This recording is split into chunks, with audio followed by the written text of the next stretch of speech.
¿Cómo están, chicos? Buenas noches. Vamos a comenzar la clase en la parte que nos hemos quedado y que corresponde a lo que es la resistencia a los antibióticos. Para poder entender bien el concepto de resistencia o para entender no solamente el concepto, sino el contexto de lo que es resistencia, vamos a empezar a dar el concepto. Siempre hay que empezar con un concepto. Entonces, ¿qué decimos que es la resistencia?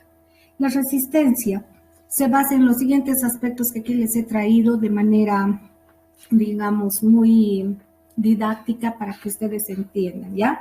Una cepa esta es la cepa resistente, ¿no es cierto? Esta aquí. ¿Por qué les digo que esta va a ser la cepa resistente? ¿Por qué? Porque este es el antibiótico y miren lo que ocurre según la consecuencia de los hechos. Entonces vamos a decir que una cepa bacteriana se considera resistente a un antimicrobiano cuando necesita para inhibirse o destruirse concentraciones del fármaco superiores a la concentración del antimicrobiano inicial y además esta concentración que ha sido, digamos, aumentada en su dosificación debe alcanzar el sitio de la infección. Volvemos a decir entonces, ¿ya? ¿Qué es una cepa? ¿Cuándo se considera una cepa bacteriana resistente? Cuando la concentración del fármaco, miren cuán concentrado aquí está el fármaco y aquí en el punto 4 se ha aumentado la concentración. Porque digamos, para que ustedes entiendan, yo tengo una infección, ¿no es cierto? Aquí el proceso infeccioso que les he dado el ejemplo. Hemos empezado con un tratamiento de amoxicilina de 500 miligramos. Pero resulta que la bacteria es resistente, por eso se sigue multiplicando. Entonces ya sabemos que hay una cepa resistente en ese caso clínico. Si yo deseo eliminar a esa cepa resistente, ¿qué tengo que hacer? Lo que tenemos que hacer es, vamos a aumentar la concentración. Necesita una mayor concentración. Porque con esta concentración inclusive no mata a ninguna de estas bacterias. Al aumentar la concentración, porque miren aquí la concentración, esta sigue, no ha pasado nada con la concentración del antimicrobiano. A esta sí hemos logrado afectar y como que la que es sensible es esta porque llega a morir. Entonces, volvemos a dar el concepto de qué es resistencia. Se considera una cepa bacteriana resistente cuando, hemos dicho, el antimicrobiano necesita para inhibir o para matar a las bacterias una concentración mayor, una concentración superior del fármaco en relación a la concentración inicial, la misma que debe alcanzar al sitio de infección y poder destruir a esta bacteria o por lo menos inhibir su crecimiento. ¿No? Entonces eso es la resistencia. De acuerdo a este concepto, ¿no? Entonces, ¿qué vamos a entender? Tenemos que empezar a analizar cuáles son las bases genéticas de la resistencia bacteriana a los antimicrobianos. De acuerdo a lo que ya hemos ido estudiando, nosotros sabemos que la resistencia puede ser de tipo natural o intrínseca. ¿Cuándo es una resistencia de tipo natural o intrínseca? Es una resistencia donde esta bacteria, es naturalmente resistente, ¿cómo les puedo decir el término? Es insensible de forma natural y preestablecida a los antimicrobianos. ¿Por qué? Porque nació con esa condición. Ejemplo de una resistencia natural, los micoplasmas. Los micoplasmas son bacterias que naturalmente carecen de pared celular, no tienen pared celular, por lo tanto no tienen peptidoglicano.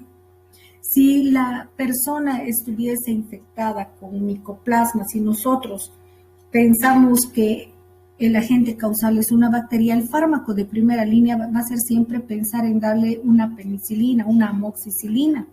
Entonces, cuando damos la amoxicilina, vamos a ver que no causa ningún efecto. ¿Por qué?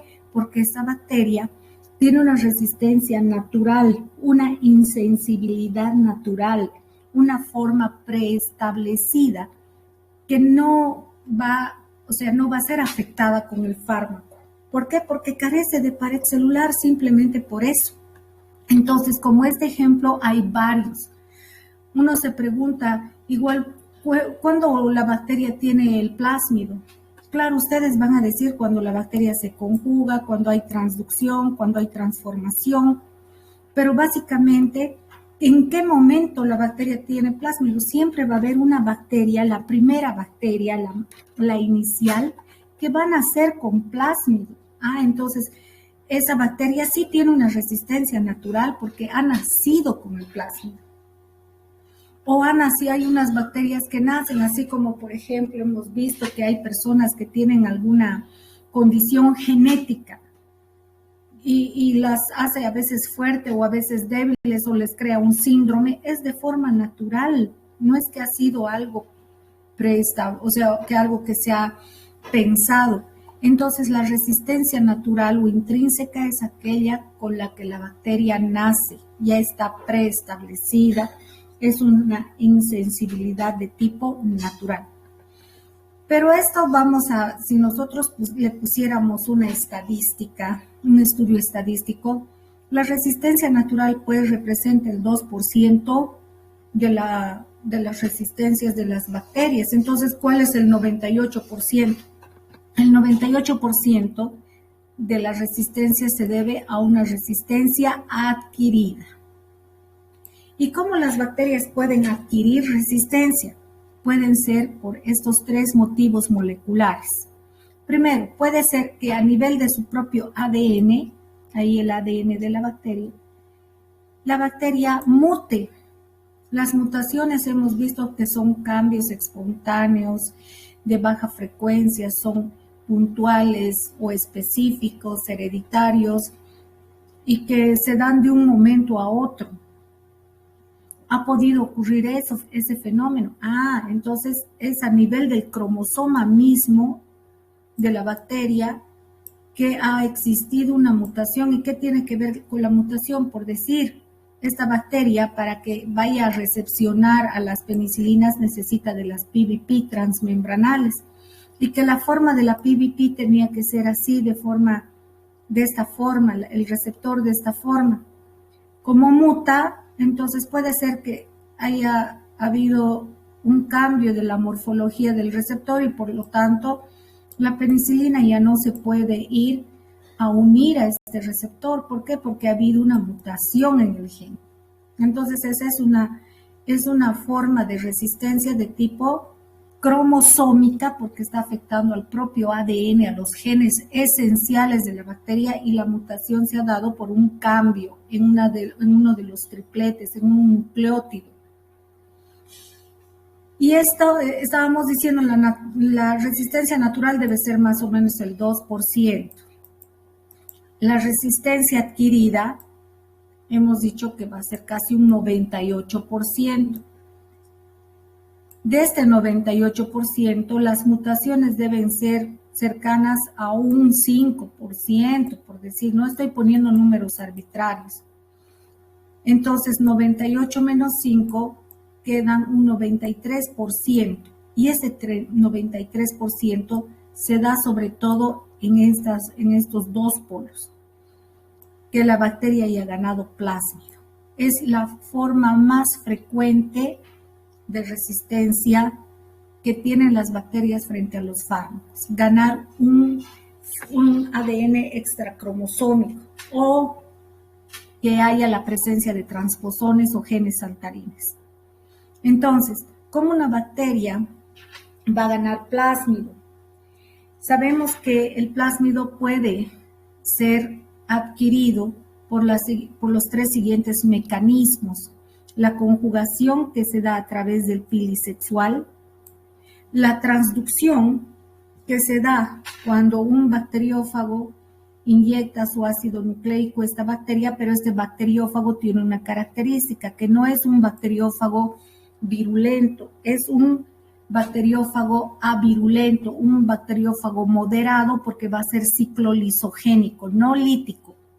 ¿no? Entonces ahí tenemos la conjugación, la transducción a través de un virus, y la transformación es cuando una bacteria muere y libera su ácido nucleico y otra bacteria que esté en el medio adquiere esos fragmentos de ADN, ¿no es cierto? Entonces esos son por lo general las tres formas por las cuales una bacteria puede adquirir plásmido. Estas son las tres formas de transferencia genética.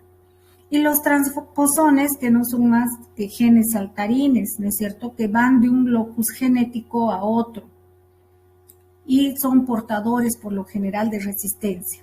Cuando yo hablo de resistencia cruzada, lo voy a dejar por favor un poquito pendiente. Vamos a ir a desarrollar con imágenes todo lo que estamos viendo acá. Entonces, bueno, vamos a hablar, les he dado las tres formas básicas de resistencia, ¿no es cierto? Entonces, la resistencia natural, y hemos dicho cuando una bacteria es naturalmente resistente, pero la más frecuente es cuando la bacteria adquiere plásmido, ¿no? Entonces, esta bacteria, al adquirir plásmido, se puede volver resistente. ¿Cómo ha adquirido el plásmido? A través de varios mecanismos. ¿Cómo son estos mecanismos? A través de la transducción, cuando el fragmento de ADN de esta bacteria es llevado a esta otra bacteria a través del bacteriófago. Esa es la transducción, que puede ser una transducción generalizada y una transducción restringida. Cuando, imagínense aquí, este es un mix de ADN proveniente del plásmido y de la propia bacteria, entonces lleva esto a la bacteria y esta bacteria ha ganado dos informaciones al mismo tiempo. A eso se llama transducción restringida. La transformación, cuando la bacteria muere, libera su fragmento de ADN y esta otra bacteria es una célula bacteriana receptora que va a ir a aceptar los fragmentos de ADN proveniente de una bacteria que ha muerto. Y su suerte es que dentro de esos fragmentos, este segmento de ADN había sido un gen que tenía información para que la bacteria se haga resistente, o a través de los transposones. Ya les he dicho que saltan de un locus genético a otro, ¿no es cierto? Pero para poder insertarse necesita las secuencias de inserción, ¿no es cierto? Que están en estos extremos y solamente así puede el plásmido unirse y no se une a cualquier lado. Y hemos visto, para que se una al plásmido, en el ADN bacteriano hay un sitio blanco, porque tiene que haber sí o sí esas secuencias de inserción. Y aquí vienen unas enzimas que cortan esta parte del ADN, ¿sí? Que pueden ser las enzimas integradoras, enzimas que van a ayudar al crossing over, porque aquí se van a unir este fragmento de ADN a esta parte del ADN bacteriano. Pero finalmente ya sabemos que los transposones son los genes saltarines y además necesitan, ya hemos dicho de esas enzimas que también se repite, su nombre de esas enzimas son las transposasas, se llama, aquí está, la transposasa genética, que es una enzima que hace justamente el corte y además el corte, y hemos dicho que no es un corte lineal, sino en Z, ¿no es cierto? Y esto va a permitir cortar de esta manera para que haya un corte y luego un empalme, porque aquí van a venir las secuencias repetitivas y van a permitir su inserción del transposón en este segmento del ADN. Bueno, entonces habríamos dado un review de lo que hemos visto en el caso de lo que es la resistencia y cómo las bacterias adquieren el plásmido. Entonces, quisiera que por favor ustedes me ayuden. ¿Se ha entendido lo que es la resistencia natural o intrínseca?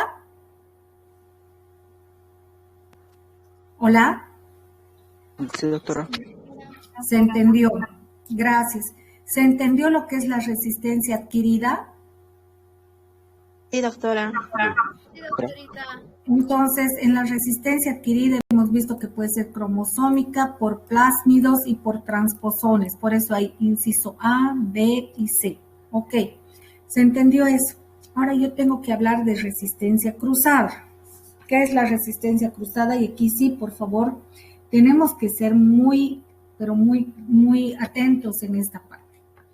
Ustedes están viendo aquí justamente lo que es la pared celular en formación de una bacteria. Aquí está su membrana citoplasmática y esta es la parte del citoplasma, ¿no es cierto? Por eso dice la parte interna, la parte externa de la membrana citoplasmática. Hemos dicho que para que las penicilinas y todos estos fármacos que estamos viendo acá tienen algo en común. ¿Qué son estos fármacos que estamos viendo acá? El anillo betalactámico, doctora. Sí, tienen el anillo betalactámico, por lo tanto, todos esos fármacos, ¿qué son? Penicilinas. Yo le puedo decir que esta puede ser una penicilina. ¿Betalactámico? Exacto, la respuesta correcta es la persona que ha dicho al último. Esa es la respuesta correcta. Todos estos fármacos, ¿qué se llaman? Betalactámicos. Fármacos betalactámicos. ¿Por qué son fármacos betalactámicos? Porque todos tienen en común, ¿qué cosa? El anillo betalactámico. Muy bien, el anillo betalactámico. Hemos visto ya en animaciones y todo que para que ya sean las penicilinas, cefalosporinas, monobactámicos o carbapenemas, puedan ir a ejercer su actividad antimicrobiana, tienen que unirse primero a la PBP1, que es esta. ¿Por qué se llama PBP? Porque es la proteína fijadora de penicilinas. Y esta es la PBP1 porque es la transmembranal. Esta es a la primera que tiene que unirse. Entonces, este fármaco se une a la PBP1. ¿Y por qué se ha unido a la PBP1? Porque la PBP1 tiene esta forma, en forma de cajoncito, que va a ayudar a que el fármaco venga y se una a ella a través de ¿qué? ¿Qué parte sería esta del...? El anillo betalactámico. Exacto, el anillo betalactámico. Después de que se une aquí, ¿qué pasaba con este fármaco? Se liberaba y luego se iba a unir aquí a las transpeptidasas y las bloqueaba las transpeptidasas. A las transglicolasas también las bloquean. Y a las carboxipeptidasas, que aquí están al último también. Entonces, las penicilinas tienen dos mecanismos de acción, ¿no es cierto? Al unirse aquí a la PBP1, mandan un mecanismo de señalización intracelular y activan enzimas autolíticas.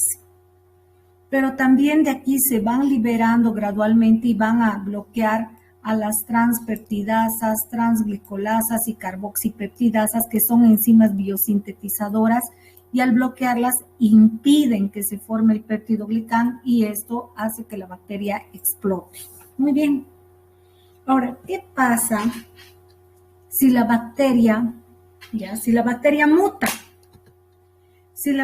Entonces, una cosa antes de que me olvide. Aquí la PBP1 está recepcionando aquí a la penicilina. Esta PBP1 también podría ser el sitio receptor ¿de qué? De carbapenemas, de cefalosporinas, este sería el monobactámico. ¿Ya? Listo.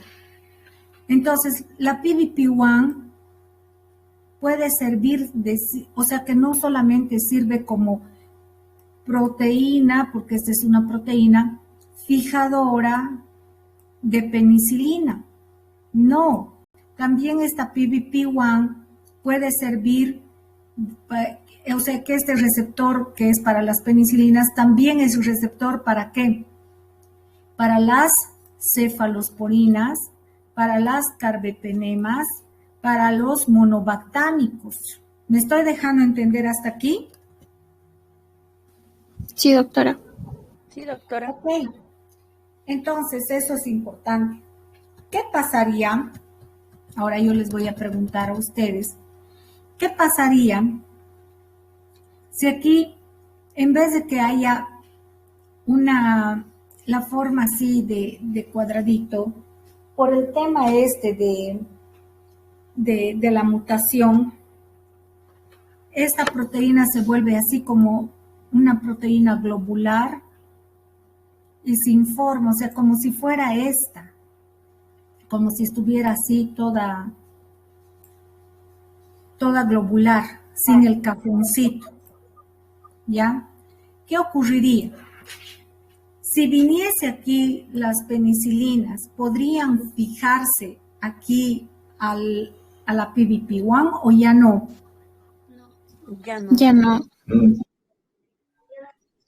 ¿Por qué ya no? Porque ya no Porque tiene no el pueden receptor. reaccionar. Porque ya no tiene esa forma, ¿no es cierto? Ya no tiene esa forma. Entonces la penicilina vendría aquí y rebotaría. Ahora díganme, ¿cómo consideran a esta bacteria? Resistente.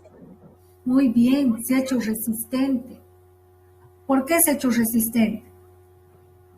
Porque ya no le hace nada a los antibióticos. ¿Por qué se ha hecho resistente, Pedro? Porque Evita ha la mutado acción y ya de no los tiene la antibióticos. forma de receptor para que la penicilina Muy se ponga. bien, porque se ha cambiado la forma del receptor, ¿no es cierto? Entonces, como se ha cambiado la forma del receptor, no puede llegar a unirse las penicilinas a la PBP1. Ahora díganme, ¿las cefalosporinas podrán unirse? No, ya no. Porque Tampoco. va a ser para todos los antibióticos beta-lactámicos. Very good. Eso es lo que quiero que ustedes entiendan y a eso se llama resistencia cruzada. Entonces, ¿qué se entiende como resistencia cruzada? Los microorganismos, en este caso, este microorganismo, se hizo resistente a un medicamento o un fármaco. ¿A cuál se hizo resistente? Por la doctora. ¿A qué fármaco inicialmente se hizo resistente? A la penicilina. Muy bien, se hizo resistente a las penicilinas. Pero ahora, como estos otros son también betalactámicos y ya no tiene esta forma la PBP, sin querer queriendo, esta bacteria se ha hecho también resistente a qué otros fármacos. A los A los beta-lactámicos. beta-lactámicos. A todititos los betalactámicos. ¿Me podrían indicar cuáles son esos fármacos betalactámicos? Cefalosporinas. Monobactámicos, carbapenemas. Muy bien. Entonces, chicos, la resistencia cruzada que tiene un microorganismo, ¿qué es? Vamos a dar el concepto. Un microorganismo se hace resistente a un medicamento, digamos aquí a la penicilina, pero también se hace resistente a otros medicamentos que comparten, ¿qué están compartiendo aquí estos otros medicamentos? Anillo beta-lactámico. Muy bien, entonces se han hecho resistentes, perdón, van a disculpar, se han hecho resistentes a otros medicamentos que comparten una misma estructura, que tienen algo en común. ¿Qué había sido esto en común? Anillo betalactámico. Beta-lactámicos. Muy bien, ¿se entendió? Ahora, ¿qué ocurriría si la bacteria empieza a sintetizar betalactamasas? Una betalactamasa es una enzima que destruye ¿a quién? Al que destruye el anillo beta-lactámico. Sí, entonces esta sería la betalactamasa, ¿no es cierto? Aquí está la enzima, que es la betalactamasa. No sé. ¿Ya? Esta es la betalactamasa.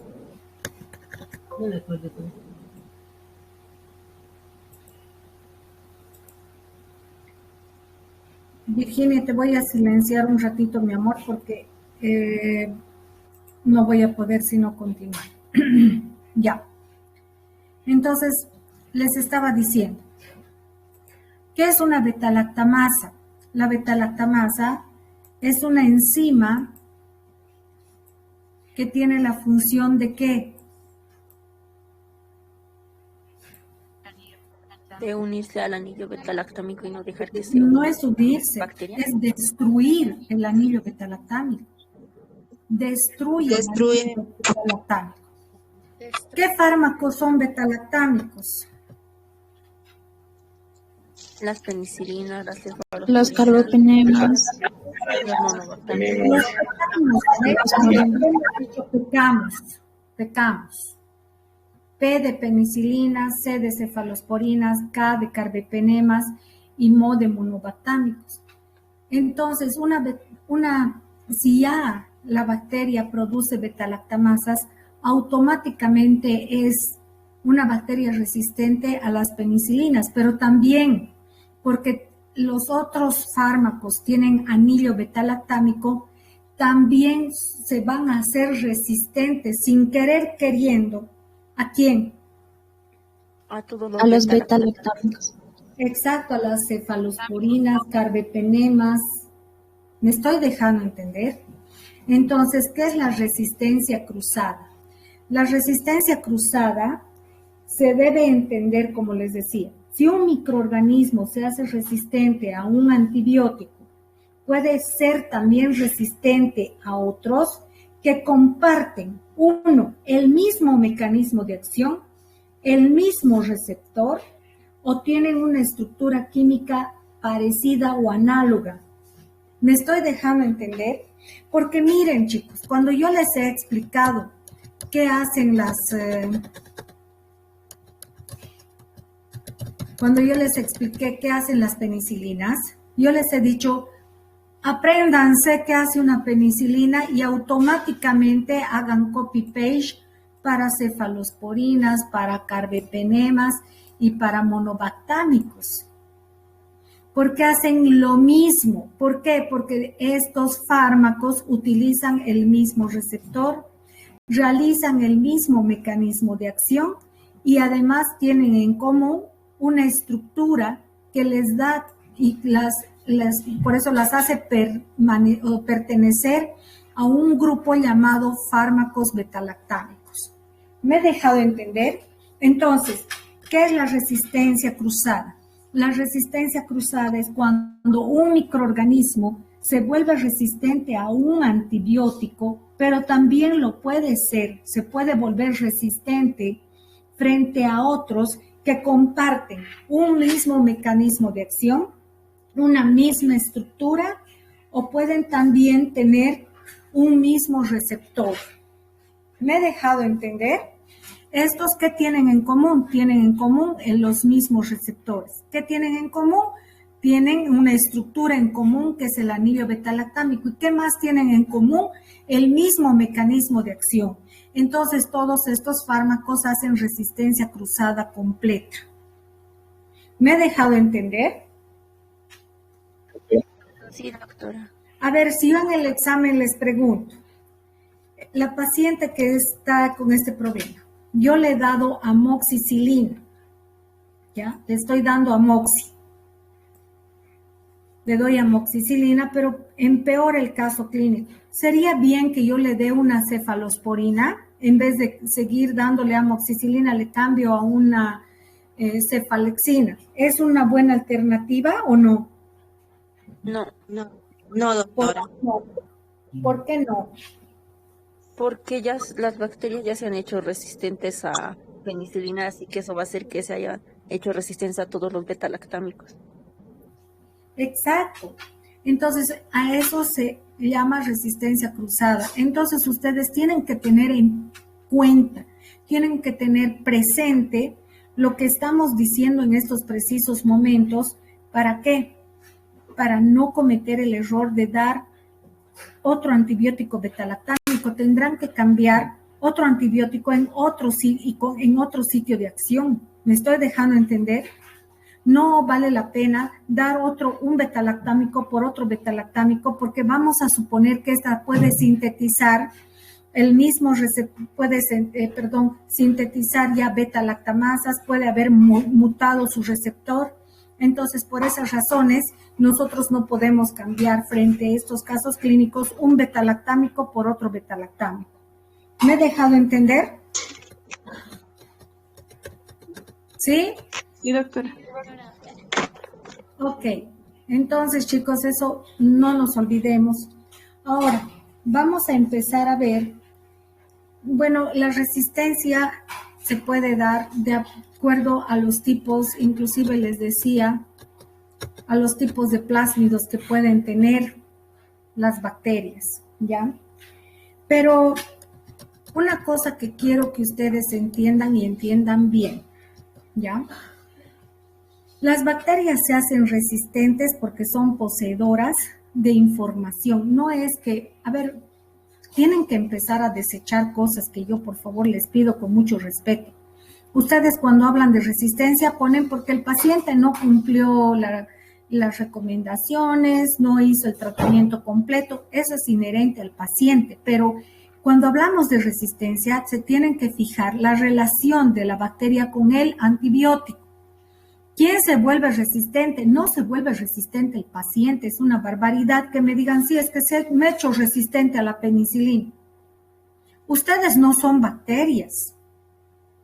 ¿Quiénes se vuelven resistentes a las penicilinas? Las bacterias.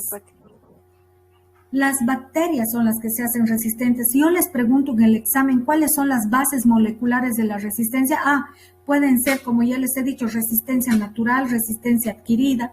Dentro de la resistencia adquirida está por mutaciones en el ADN propio de la bacteria, que haya habido una mutación, ahí está la mutación en sus genes. Listo, entonces ha pasado una mutación que ha hecho que cambie la bacteria alguna de sus propiedades que la hace resistente, o que ha ganado una información adicional gracias a la presencia de plásmidos, que además este plásmido contiene genes de resistencia a los antibióticos. Por eso se dice resistencia plasmidial. Pero no me digan, se volvió resistente por el bacteriófago, porque adquirió de otra bacteria muerta o por conjugación. No. Esos son los mecanismos por los cuales la bacteria adquiere el plásmido.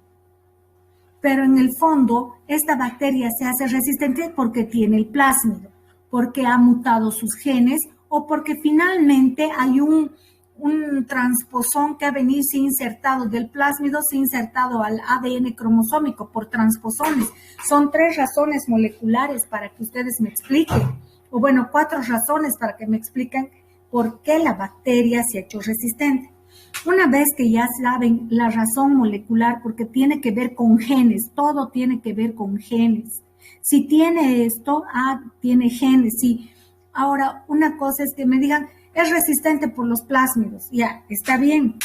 Pero ahora, ¿cuál es la forma por la cual ese plásmido, esta información, hace que la bacteria se vuelva resistente? Porque una cosa es que tenga el plásmido y esté ahí durmiendo el sueño de los dioses y tengo plásmido y eres resistente y no sé porque no se expresa el plásmido. Entonces, ¿cuándo es importante que sepamos que la bacteria es resistente? Cuando la bacteria, cuando el plásmido de la bacteria, cuando el transposón de la bacteria expresa esa información que está ahí contenida. Entonces, a eso se llaman mecanismos de resistencia.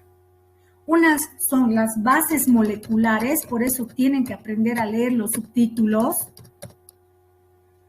Bases moleculares o bases genéticas para entender la resistencia. Y otra cosa ya son los mecanismos por los cuales la bacteria ya expresa esa información. ¿Y cómo expresa esa información? Por ejemplo, con la producción de enzimas que destruyen a los antibióticos. Ahí está el plásmido. Entonces el plásmido se tiene que expresar porque es un ADN, el plásmido es ADN extracromosómico, de ADN a ARN. Del ARN, el ARN se va a los ribosomas bacterianos y los ribosomas bacterianos se los sintetizan la proteína, que en este caso es una beta-lactamasa. Si es una bacteria gram positiva, esta beta-lactamasa es liberada al medio externo y va a ir a destruir ¿a quién? Al anillo beta-lactámico.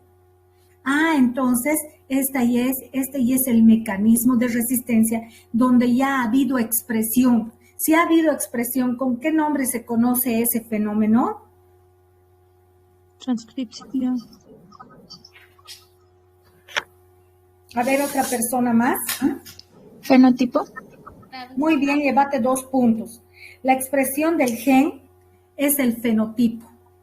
Y esto ya es fenotipo. Aquí ya se ha expresado. Por lo tanto, la expresión es la producción de la beta-lactamasa que va y destruye al ADN. Al anillo beta-lactámico. ¿Me estoy dejando entender? Entonces, estas enzimas destruyen. ¿A quién destruyen? Al anillo beta-lactámico. ¿Qué otras enzimas habían sabido producir? Porque las más conocidas son las beta-lactamasas. Miren, aquí existen, por ejemplo, la cloranfenicol transferasa que destruye el cloranfenicol, la eritromicina estereasa que destruye a la eritromicina. O sea, no solamente hay la beta-lactamasa que conocemos tanto. Las amidasas son otras enzimas que producen las bacterias para destruir este grupo amino de las penicilinas. Las amidasas destruyen este punto. Entonces, ¿cuántos ejemplos de enzimas que destruyen antimicrobianos estamos viendo? 4. 2 que atacan a las penicilinas, las beta-lactamasas. Ahora, la beta-lactamasa, si destruye a la penicilina, cambia de nombre. Se la llama penicilinasa, pero en el fondo es una beta-lactamasa porque su blanco es el anillo beta-lactámico, cliva, rompe. ¿A quién? Al anillo beta-lactámico. Esta otra parte es destruida por otra enzima, que se había llamado esta enzima amidasa, que es otra forma de resistencia de las bacterias. Entonces, las penicilinas en este caso pueden ser atacadas por 2 enzimas bacterianas, las beta-lactamasas, conocidas también como penicilinasas, y las amidasas que destruyen esta parte de la penicilina. El cloranfenicol. El cloranfenicol es destruido por la cloranfenicol transferasa y las eritromicinas son destruidas por la eritromicina estereasa. Se les está dando entonces 3 ejemplos, 2 sobre penicilinas y aparte sobre el cloranfenicol y la eritromicina. Ahí están las beta-lactamasas y hemos visto que destruyen el anillo beta-lactámico. Entonces sabemos que en las gram negativas las beta-lactamasas son constitutivas. Cuando la gram negativa tiene el plásmido de beta-lactamasa, de ADN, ARN, de ARN, proteína, de ADN, ARN, de ARN, proteína, y la proteína en este caso es la beta-lactamasa y que la almacena en el espacio periplasmático. Cuando entra la penicilina, abre sus porinas y ya está destruyendo ese ratito las beta-lactamasas. ¿No es cierto? Ok. ¿Cuál va a ser otro mecanismo de resistencia? El plásmido puede inducir, sobre todo en bacterias gram negativas. Sabemos que la gram negativa tiene doble membrana, la membrana externa y la membrana citoplasmática. El plásmido puede hacer que esta porina que deja entrar a los antibióticos se cierre. Entonces, ¿qué va a pasar? Si se va a cerrar la porina, el antibiótico no va a poder entrar hasta el lugar de la PBP y peor, no va a poder inhibir a las enzimas que sintetizan peptidoglicán, por ejemplo. Entonces, a eso se llama acceso disminuido del antimicrobiano por cierre de porinas. Las porinas de loquitas no se cierran. ¿Quién induce al cierre de porinas? Había sido él.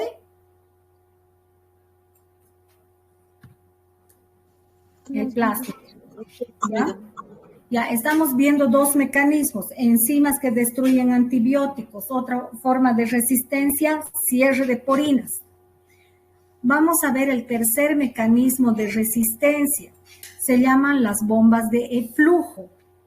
¿Qué es una bomba de eflujo? Ahorita vamos a ver una cosita, ya un momentito. ¿Qué son las bombas de eflujo? Perdón.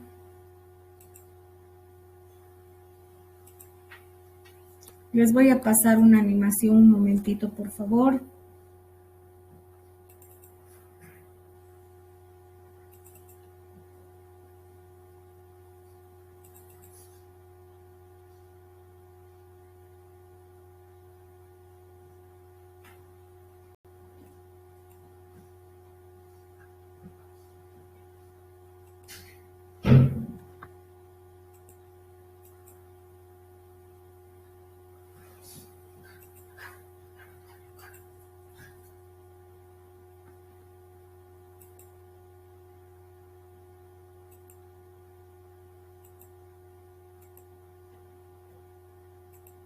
Ya, se ve, ¿no? Aquí la animación. ¿Esta es una bacteria gram positiva o gram negativa? Negativa. Es una bacteria gram negativa. Entonces, Positiva. ¿qué sería esto? Son las Orinas. porinas, muy bien. Entonces, por las porinas entran los antibióticos, ¿no es cierto? Ok. Pero esta es una bomba de flujo. ¿Por qué una bacteria puede tener esta estructura? Esta estructura no es que una bacteria gram negativa, todas las gram negativas tienen bombas de flujo, jamás, never in the life. Esta estructura solo aparece, solo y exclusivamente aparece cuando la bacteria es poseedora de ADN extracromosómico. Ok, entonces miren, ahí está el antimicrobiano, ingresa por las porinas y cuando hay bomba de flujo, miren lo que ocurre. Lo botan. Es como una aspiradora, está entrando el antibiótico y está yendo al sitio de acción, por decir, a inhibir síntesis de proteínas, la bomba de flujo hace y lo bota. Esas son las bombas de flujo. ¿Me he dejado entender? Sí, doctora. Ok, entonces las bombas de flujo habían sabido botar al antimicrobiano fuera del cuerpo de la célula. Miren esta bacteria, qué bonita, ¿no? Es así animada, pero esas cositas que ustedes ven, uno diría solamente tiene una bomba de flujo. No, una bacteria no solamente tiene una bomba de flujo, tiene múltiples bombas de flujo. Entonces, si bien ingresa el antimicrobiano por las porinas, miren, lo saca. Están botando todo el tiempo a los antimicrobianos. Aquí yo les he traído y he sacado la imagen de un artículo que he leído acerca de las bombas de flujo. Las bombas de flujo son múltiples. La familia MATE, que miren, son bombas de flujo que sacan a los aminoglucósidos, a las fluoroquinolonas y a drogas catiónicas. Entonces entra el antibiótico por la porina y la bomba de flujo de la familia MATE puede sacar a estos antibióticos porque los aminoglucósidos tienen que entrar dentro de la célula bacteriana hasta el ribosoma, ¿no es cierto?, para inhibir síntesis proteica. O las fluoroquinolonas que tienen que llegar hasta inhibir lo que es el ADN. Entonces las bombas de flujo sacan y botan. Ahora existen otras bombas de flujo, como estas MFS, que son, fíjense, bombas de flujo para sacar, y esta es la que me ha llamado mucho la atención. Miren, la clorexidina no es un antibiótico, la clorexidina es un antiséptico. ¿Y qué es lo que está pasando? Pasa, chicos, que la clorexidina se está utilizando por esto de la pandemia del COVID a libre demanda y no es así. Deberíamos utilizar clorexidina para tratamientos específicos. ¿Y qué estamos induciendo en las bacterias? A que las bacterias ya tengan bombas de flujo contra la clorexidina. También existe la familia de las bombas de flujos SMR, que les bota, miren aquí, a cetrimide. Vamos a ver ahorita qué es el cetrimide, vamos a hablar de cefalosporinas, igual acá. Entonces, aquí van a botar algunas cefalosporinas. Miren esta bomba de flujo súper poderosa, ¿no? Entonces, esta es una bomba de flujo para múltiples drogas. Con esto ya ustedes tienen que tener una idea mucho más pertinente de qué son las bombas de flujo, chicos. Las bacterias las bacterias cambian su información, se vuelven cada vez más invencibles, igual que la superfamilia de las ABC, que miren cuántas, igual para múltiples drogas. O sea, por eso es que ya no hablamos de bacterias resistentes, hablamos de bacterias multidrogas resistentes. Ya a veces ya no sabemos con qué contrarrestar a la bacteria, ¿no? Por estas bombas de flujo. ¿Cuántas formas de resistencia ya hay? 3, ¿no es cierto? Un mecanismo de resistencia es la producción de enzimas que destruyen el antibiótico. Segunda forma de resistencia, cierre de porinas, sobre todo en gram negativas. Tercera forma de resistencia, bombas de flujo. Cuarta forma de resistencia, cuarto mecanismo de resistencia, la presencia de enzimas alternativas. Miren, chicos, y esto es a la inhibida por sobreproducción del agente blanco. ¿Qué hace la bacteria? Si, digamos, el antimicrobiano debería ingresar dentro de la bacteria y su punto blanco es este, ¿no es cierto? Miren esto. Entonces, la bacteria vivísima empieza a sobreproducir este punto blanco y además sintetiza una enzima alternativa. Entonces, el antibiótico va a ir a bloquear a estos puntos, a este punto blanco, por decirles, a esta enzima o a esta proteína, pero sin embargo la bacteria ya ha generado otra enzima alternativa que le va a permitir llegar a sintetizar el mismo producto que lo haría por esta vía, ¿ya? Entonces es eso. Un momentito, por favor.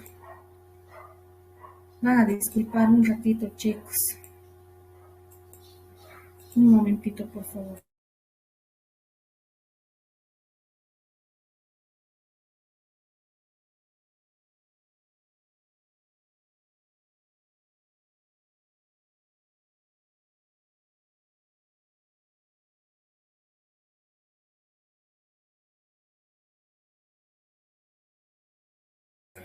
Ya, entonces, aquí, por ejemplo, ahora miren, en este cuadro, yo les he traído ya, digamos, algo asociativo.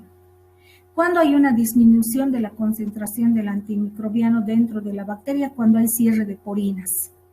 Entonces, no puede ingresar el antibiótico dentro de la bacteria. Se cierra la porina, por lo tanto, no ingresa. Cuando también se ve disminuido el antimicrobiano, por la presencia de bombas de flujo, está por entrar el antimicrobiano a realizar su mecanismo de acción y la bacteria que tiene ¿qué se llama esto? Las bombas de flujo los van sacando, ¿no es cierto? Y miren el tercer mecanismo que es súper interesante. La bacteria deja ingresar al antimicrobiano y lo secuestra. Lo secuestra en un lado y no impide que este antimicrobiano ejerza su mecanismo de acción. Entonces, miren cómo las bacterias están evolucionando en sus mecanismos de resistencia. Es impresionante, chicos, ¿no? Y aquí está. Por eso, cuando nosotros tenemos que ver la resistencia, tenemos que ver la resistencia con un panorama así súper amplio. No podemos ver solo el árbol, tenemos que ver el bosque, tenemos que decir, pucha, las bacterias tienen tantos mecanismos de resistencia, pero para que tengan tantos mecanismos de resistencia, la bacteria tiene que tener la información. Esta es la base molecular, la base genética de la resistencia. Ya el hecho de que se produzca beta-lactamasas, de que hayan bombas de flujo, cierre de porinas, o que vengan y se modifiquen al antibiótico, porque miren, hay muchas, miren, los plásmidos pueden producir algunas enzimas que vienen y modifican el antibiótico. Lo normal era que el antibiótico tenga esta forma. ¿Y qué ha pasado con esta enzima? Ha modificado el antibiótico. Por lo tanto, el antibiótico no va a tener el efecto deseado. O que induzcan a mutaciones en el lugar, en el sitio donde tenía que ir a actuar el antibiótico. Un ejemplo muy claro es, por ejemplo, con las quinolonas. Sabemos que las quinolonas son fármacos que van a ir a inhibir a la ADN girasa o topoisomerasa. Entonces, como va a modificar esa enzima que permitía el sobreenrollamiento del ADN, es esta la enzima, y la quinolona debería venir a unirse aquí por haber modificado su receptor, porque su receptor era antes así como esta depresión, ahora ya no tiene esa depresión, entonces viene el antibiótico y rebota. Entonces, ustedes tienen que ver cómo el plásmido, inclusive el plásmido puede inducir mutaciones en el sitio blanco, pueden inducir modificaciones o mutaciones en los ribosomas, en los sitios receptores del ribosoma. Y por lo tanto la bacteria se puede volver resistente a las tetraciclinas, se puede volver resistente a los aminoglucósidos o hacer el bypass. ¿No es cierto? Hemos dicho, se necesita esta ruta para que se vaya a formar este substrato. Sin embargo, el antibiótico viene y va a destruir a la enzima para que se llegue al substrato cuando ya la bacteria vivísima ya tiene otra enzima alternativa y que vuelve a sintetizar el mismo sustrato, pero es como si tuviera un atajo y llega a producir el substrato deseado.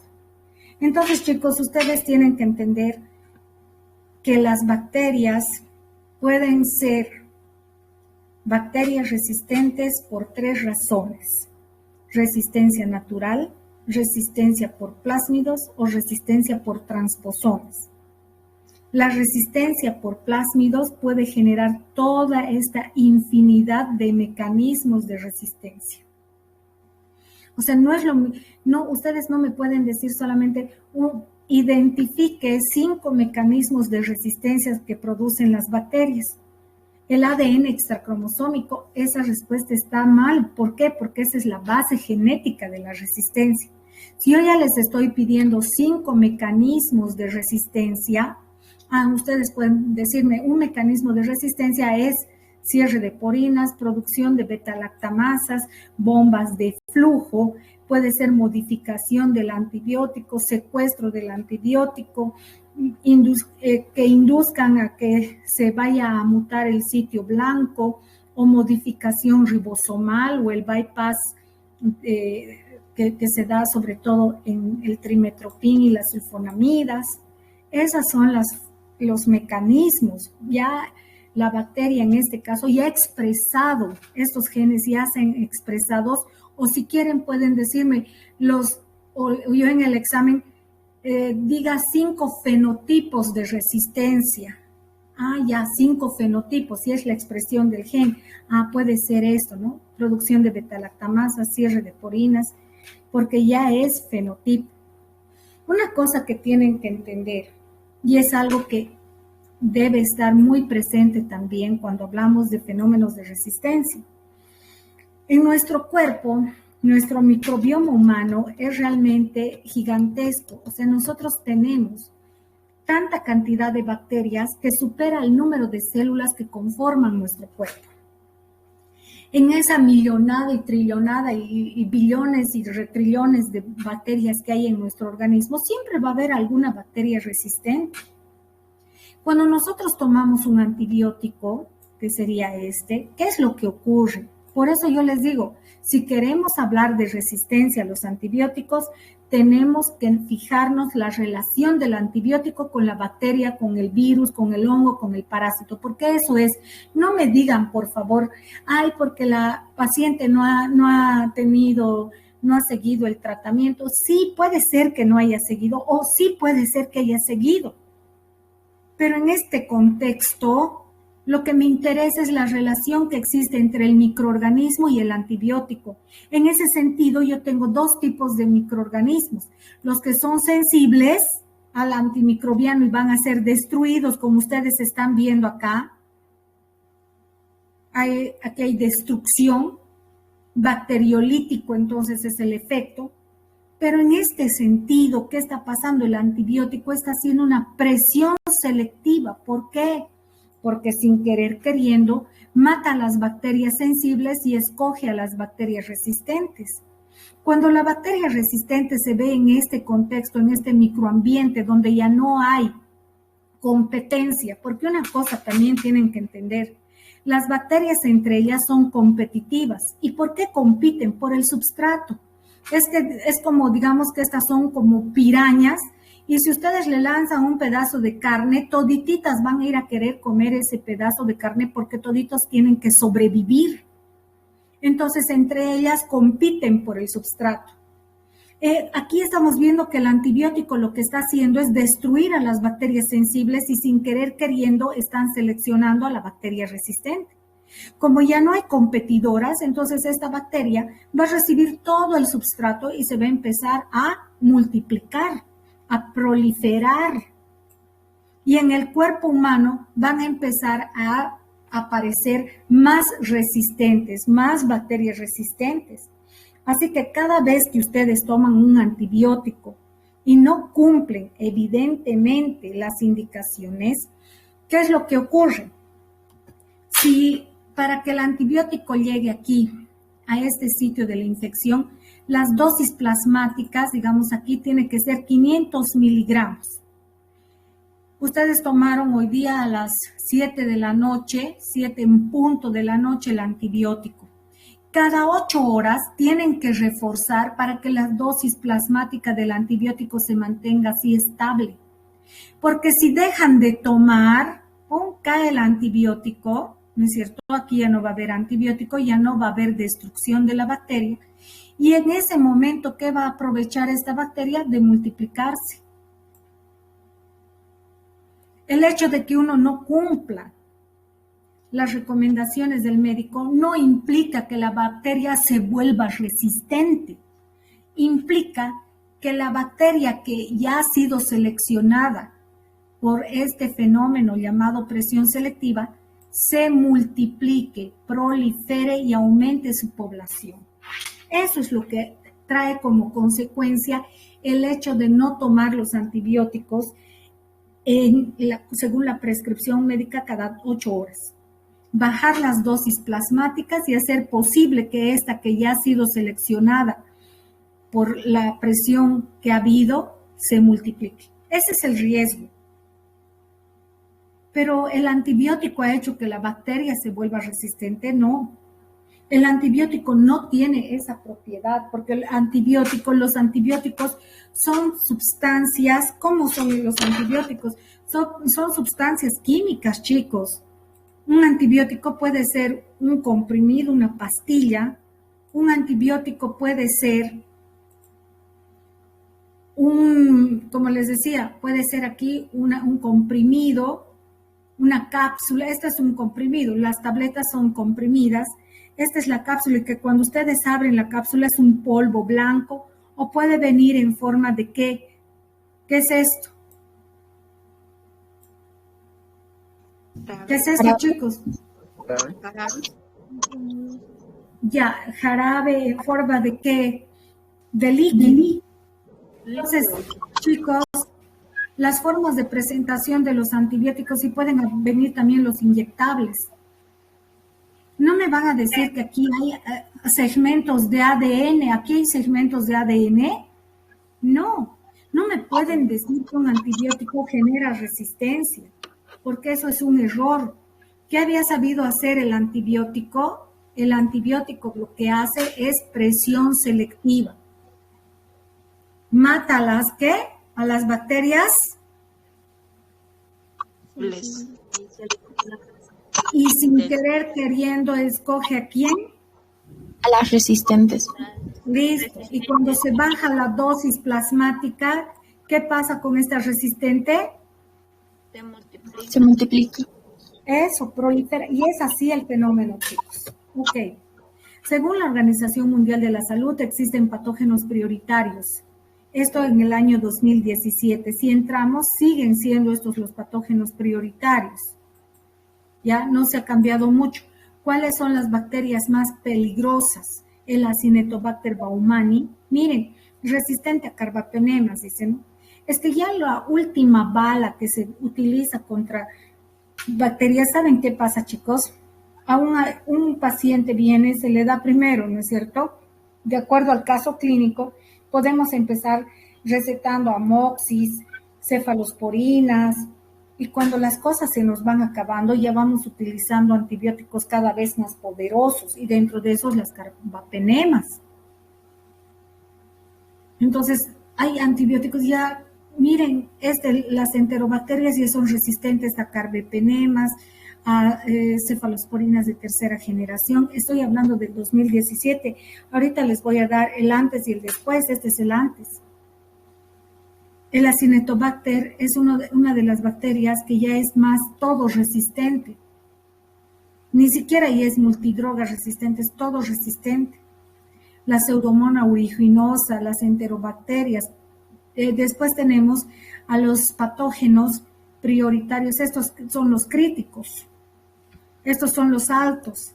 Enterococcus faecium, Staphylococcus aureus,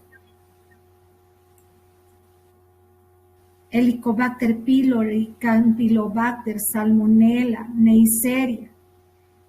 Prioridad media, Streptococcus pneumoniae, Haemophilus influenza y Shigellas. Estas bacterias nos causan dolores de cabeza. Este famoso Acinetobacter, ¿a cuántas personas se ha llevado a la tumba? Las Pseudomonas aeruginosas, todos. ¿Por qué? Porque se han vuelto bacterias todos resistentes. Tienen tantos plásmidos que han ganado que ya se han vuelto prácticamente bacterias invencibles. Entonces, los mecanismos de resistencia de las bacterias son, miren, para los betalactámicos, alteración de las PBP, producción de ¿qué? De betalactamasas. Los betalactámicos pueden ser destruidos por betalactamasas, pero también no se fijan porque su proteína fijadora ha mutado. ¿Qué otros fármacos pueden ser destruidos por enzimas, aparte de los betalactámicos? Los aminoglucósidos, el cloranfenicol, la eritromicina. Las quinolonas, las bacterias se hacen resistentes. ¿Por qué? Porque hay una modificación en su ADN girasa.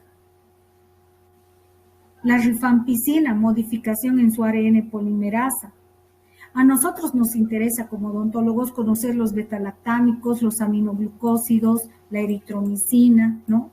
Las quinolonas. Rifampicina no tanto. ¿Por qué? Porque la rifampicina no lo usamos mucho, prácticamente no lo usamos, diré.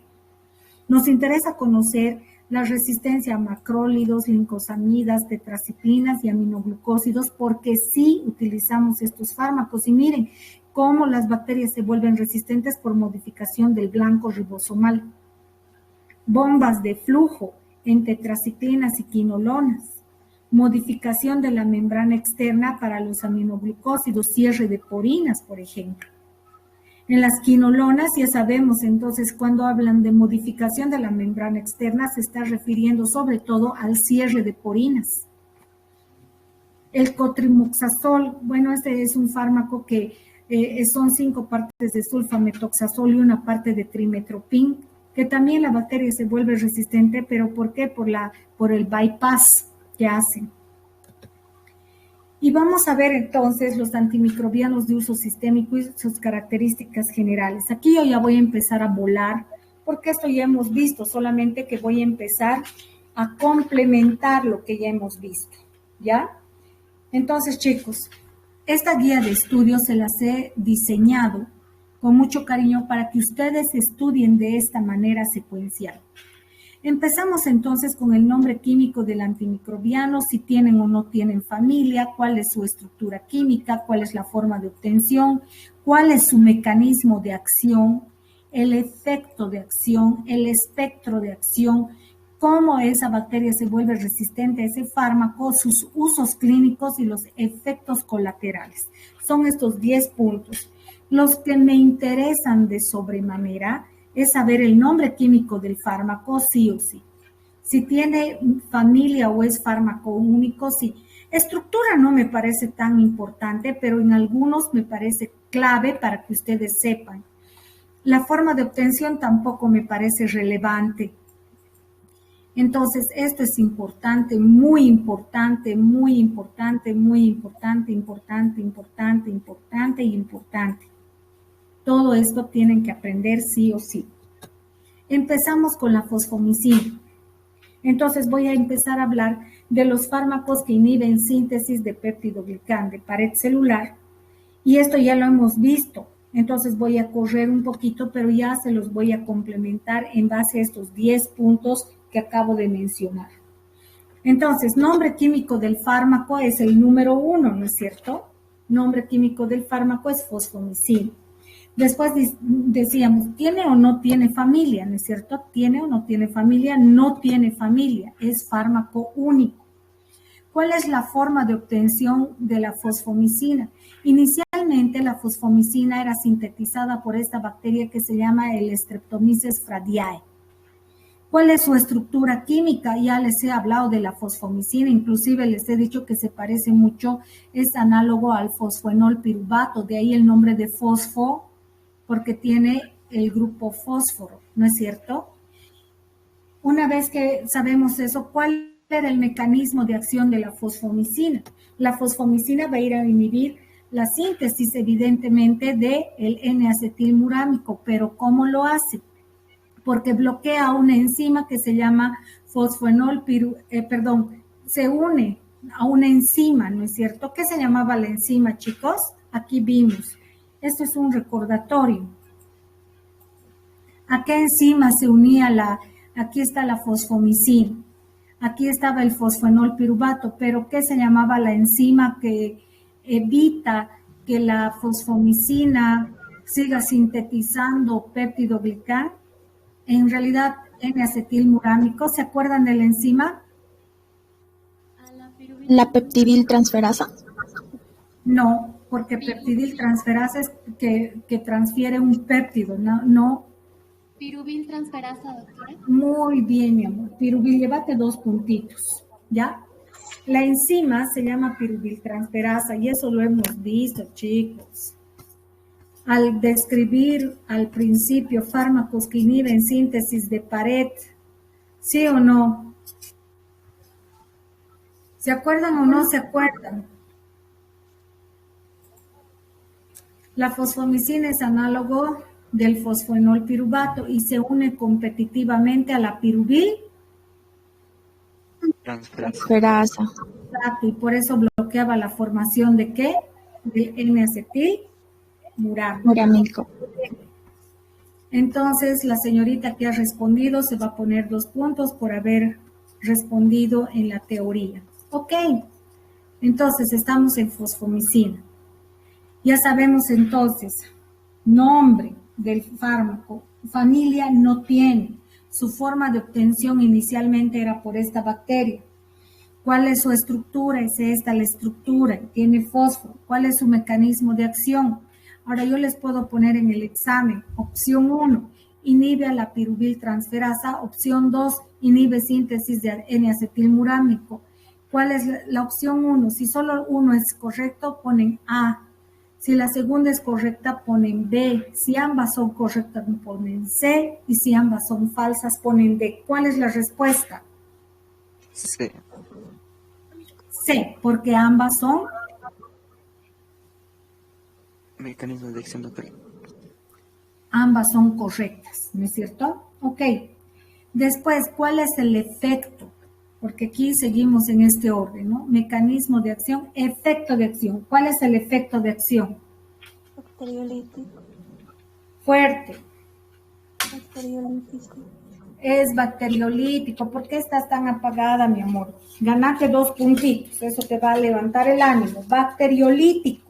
Muy bien, ¿por qué? Porque no solo destruye, sino que hace que la bacteria explote. Muy bien, bacteriolítico.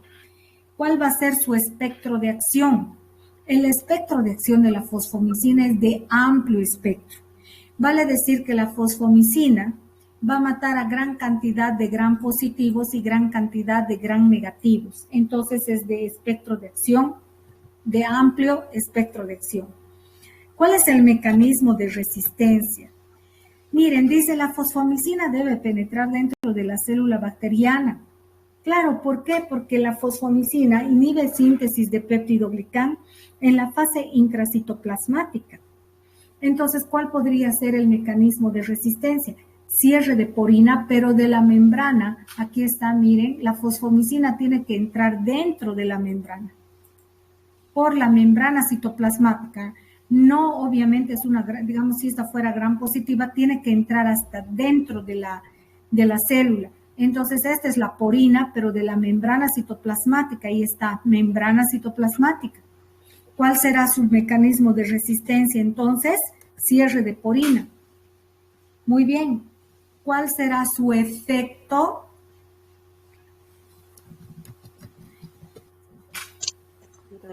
Efecto y hemos visto. Espectro y hemos dicho. Mecanismo de resistencia y hemos dicho. ¿Cuál es el efecto colateral? Usos clínicos. Si es de amplio espectro de acción, entonces es para infecciones tanto por gram positivos como gram negativos. ¿Cuál es el efecto colateral? El efecto colateral indeseable de la fosfomicina es daño renal. Son nefrotóxicos. Pasamos a la cicloserina. La cicloserina, entonces, nombre químico del fármaco, cicloserina. ¿Tiene familia? No tiene familia, es fármaco único. ¿Cuál es su forma de obtención? A partir del Streptomyces orchidaceus. ¿Cuál es su estructura? Miren qué simpática, de chiquitita la cicloserina. ¿Sí? Así es de chiquitita la cicloserina. ¿Cuál es su mecanismo de acción? Inhibir la síntesis de la D-alanina, ¿no es cierto? ¿Por qué? Porque va a ir a actuar sobre dos enzimas biosintetizadoras, que era la D-alanina sintetasa y la D-alanina racemasa. Por eso no llega a formarse la D-alanina. Sabemos que la D-alanina se forma a partir de la L-alanina, pero ¿quién logra la transformación? Estas dos enzimas sintetizadoras. Ese es el mecanismo de acción. ¿Cuál es su efecto de acción? Es bacteriolítico, ¿no es cierto? Es bacteriolítico porque va a destruir a la bacteria porque inhibe su síntesis de péptidoglicano. ¿Cuál es su espectro de acción? La cicloserina es de reducido espectro de acción, chicos. ¿Por qué ustedes dirán? Porque sobre todo se utiliza como un tuberculostático, sobre todo en pacientes que son tuberculosos y alguna vez en infecciones urinarias, pero en raras ocasiones. Su uso más importante, y lo vamos a recapitular un poquito más adelante, es como un antituberculoso, y eso tuberculostático decimos porque no llega. Miren, aquí hay una contradicción, les estoy diciendo tuberculostático, no llega a eliminar al bacilo alcohol ácido resistente. Entonces, contra el bacilo alcohol ácido resistente es tuberculostático. Pero si se usa en infecciones urinarias sobre gram negativas o gram positivas, la cicloserina ahí sí, en ese caso, tendría efecto bacteriolítico. En las infecciones urinarias, por lo general, chicos, son causadas por bacterias gram negativas. Ya, entonces estamos hablando de efecto, espectro de acción, ya les he dicho, sobre todo contra la tuberculosis, entonces es de reducido espectro. Después, ¿qué hemos hablado? Ustedes ayúdenme, chicos, ¿qué era el siguiente acápite? Espectro de acción, mecanismos de resistencia. ¿Cómo se vuelve resistente la bacteria frente a la cicloserina? Entonces, aquí sí, chicos, no tengo el mecanismo de resistencia, no lo sé. Entonces, les voy a pedir, por favor, que ustedes indaguen cuál es el mecanismo de resistencia de la cicloserina. ¿Cuáles son los efectos secundarios? ¿El efecto secundario en quién se ve, chicos? ¿Los efectos secundarios en quiénes se ven? ¿Los efectos secundarios en quiénes se ven, chicos? Chicos. En las bacterias gram positivas, doctora. Fuerte. Las bacterias gram positivas. No. En el ¿En quiénes hospedero. se ven los efectos secundarios? En el hospedero. Ya, ¿quién ha dicho eso? ¿Castillo Vargas Luis? Sí, doctora. Ya, llévate 2 puntos, Luis. Porque Luis, ya les he dicho, los efectos secundarios, no me pongan pues a las bacterias, chicos. ¿Cómo una bacteria va a tener un efecto secundario? Los efectos secundarios siempre se los ve en ¿quién? en los hospederos. Exacto, por favor no nos olvidemos. Y aquí está, miren los ejemplos, ya las imágenes lo dicen todo. Entonces, dentro de los efectos secundarios es que van a producir la cicloserina, es capaz de afectar de forma reversible, por suerte, el sistema nervioso central, produciendo somnolencias, cefaleas, nerviosismo, temblor, irritabilidad, vértigo, entre los más frecuentes, ¿no? Aquí les estaba mostrando. Aquí cuando les hablaba de la cicloserina, fíjense, la cicloserina inhibe síntesis de pared celular ¿de quién? Del Mycobacterium tuberculosis. ¿No? Entonces ahí la cicloserina actúa sobre el péptidoglicán evidentemente, pero no lo había sabido destruir al bacilo de la tuberculosis y eso se entiende fácilmente. ¿Por qué? Porque la pared celular del bacilo de la tuberculosis es rica en lípidos. Entonces, si bien no hay péptidoglicán, la bacteria de ser bacilo puede llegar a cambiar su morfología nada más por no tener pared celular. ¿Sí? Entonces, esta diapositiva la vamos a volver a ver un poquito más adelante. Seguimos hablando de fármacos que inhiben síntesis de pared. Hablamos de la bacitracina. La bacitracina es un fármaco único. Ese es el nombre químico. No tiene familia. La forma de obtención es a partir del Bacillus subtilis, que es una bacteria. La estructura, miren, es medio grandecita la bacitracina en relación a los otros dos fármacos.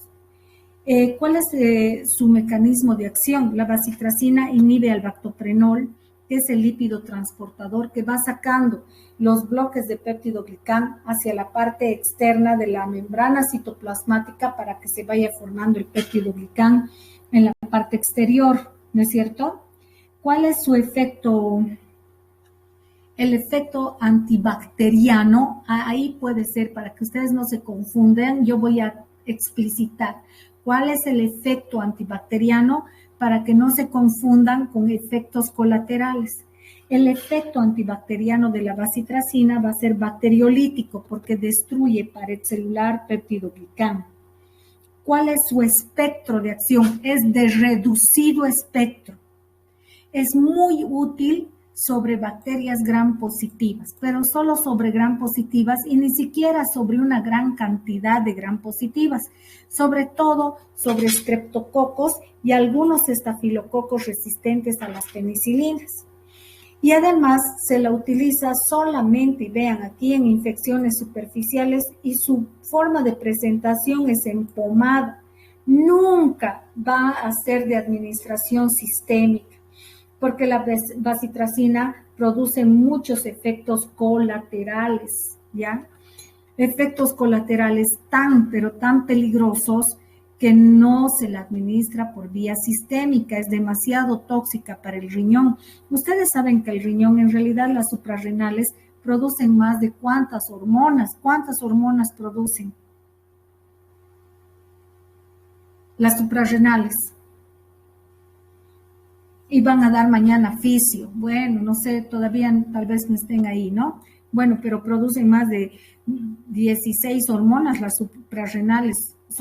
Los riñones son órganos súper mega archi importantísimos.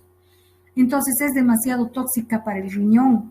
Produce proteinuria. ¿Qué quiere decir eso? Presencia de proteínas en la orina, hematuria, sangre, retención de nitrógeno. Y estos efectos limitan, por eso, su uso clínico de forma sistémica. Por eso solo la bacitracina debe ser administrada tópicamente. Entonces, el efecto es bacteriolítico. Su espectro es de reducido espectro. ¿Cuál es su mecanismo de resistencia?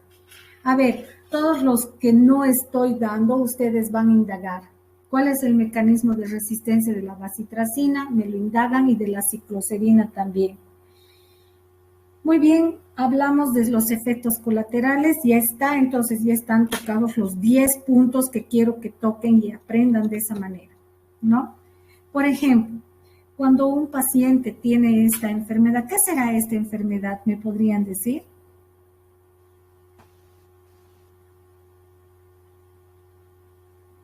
¿Qué creen que es esto? Herpes. Parece herpes, ¿no? Y eso quería que me digas. Pero las vesículas aquí están llenas de líquido transparente o de pus. Pus. Están llenas de pus. De pus, doctora. Miren, están llenas de pus. De pus, doctora. Entonces, ¿será herpes? No, doctora. No es herpes, no es herpes. Esta enfermedad se llama impétigo. Y el impétigo es súper mega archicontagioso. Y esto se da por lo general por estafilococos y estreptococos. Con la bacitracina, como son niñitos que a veces no les gusta ni tomar el antibiótico o ser pinchados, se compran bacitracina y listo, en un 2x3 se sana el niño. No, eso es lo bueno de la bacitracina. Ya, hablemos de los glucopéptidos. Ya, en realidad aquí debería ser glucopéptidos, pero aquí les he puesto la vancomicina. Entonces, la vancomicina es el nombre químico. ¿A qué familia pertenece la vancomicina? Forman parte de la familia de los glucopéptidos junto con la teicoplamina. Entonces, vancomicina y teicoplamina pertenecen a la familia de los glucopéptidos. ¿Cómo se obtiene la vancomicina? Como básicamente al principio se obtenía a partir de la síntesis o el metabolismo, del Streptomyces orientalis. Miren qué grande es este fármaco. La vancomicina realmente es un fármaco bastante grande. ¿Cuál es su mecanismo de acción? Se va a ir a unir al complejo de ala. Por eso es tan grande, porque empieza a doblarse sobre su propio. No sé si se acuerdan de la vancomicina cuando les di al principio, como es tan grande, parece un guante de box que se va y se une de manera irreversible al complejo de ala. ¿Se acuerdan o no se acuerdan? Sí. ¿Se acuerdan? Sí, doctora. Esta es mi otra presentación.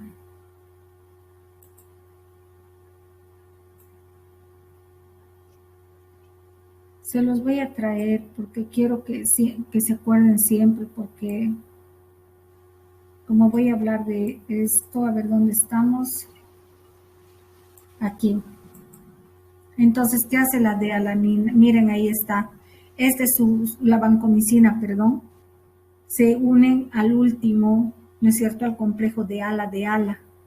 Entonces, miren cómo se dobla para irse a unir al complejo de alanina. ¿No? Entonces es un fármaco, por eso es tan grandote. ¿Me he dejado entender, chicos? Hola, chicos. Sí, doctora. Ahí se unen, ¿ven? La vancomicina se une al complejo de ala. Lo que me gusta más, vamos a ver, este también es, este voy a llevar. Mejor todo esto. Tengo dos presentaciones, van a disculpar. Entonces ahí vamos a ver la vancomicina, el mecanismo de acción. Entonces, si se unen al complejo de ala, ¿qué va a pasar, chicos?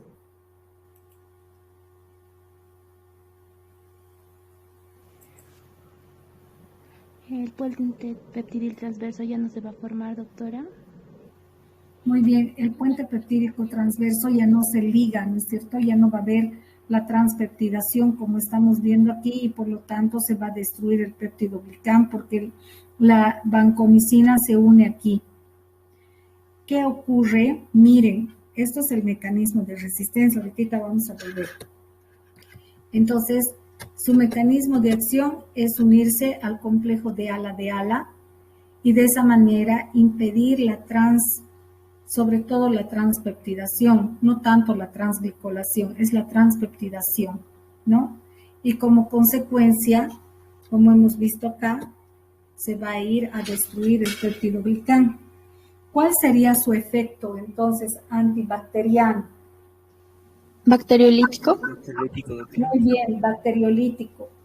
¿Cuál sería su espectro de acción? Ahorita vamos a ver el espectro de acción de la vancomicina. es un fármaco de reducido espectro, aunque ustedes no crean tan grande y todo, pero solamente actúa sobre bacterias gram positivas, especialmente sobre estafilococos, enterococos y algún clostridio. Pero en nuestro contexto se usa mucho contra el estafilo aureus. ¿Ya? Los microorganismos gram negativos son naturalmente resistentes a este tipo de antimicrobianos y lo estoy subrayando, ¿no? ¿Cuándo se administra vancomicina? Generalmente en caso de alergias a los betalactámicos o resistencia a otro fármaco, ¿no? Como las penicilinas. En ese caso pueden recetar vancomicina. Entonces hemos hablado mecanismo de acción, efecto de acción, espectro de acción, mecanismo de resistencia. ¿Qué hace la bacteria cuando es resistente a la vancomicina? Miren lo inteligente que es la bacteria. Bueno, no son seres con inteligencia, pero miren, lo que hace la bacteria resistente es cambiar la D-alanina por otro aminoácido. Y el otro aminoácido se llama D-lactato. Entonces, cuando viene la vancomicina a tratarse de unir, no puede hacerlo.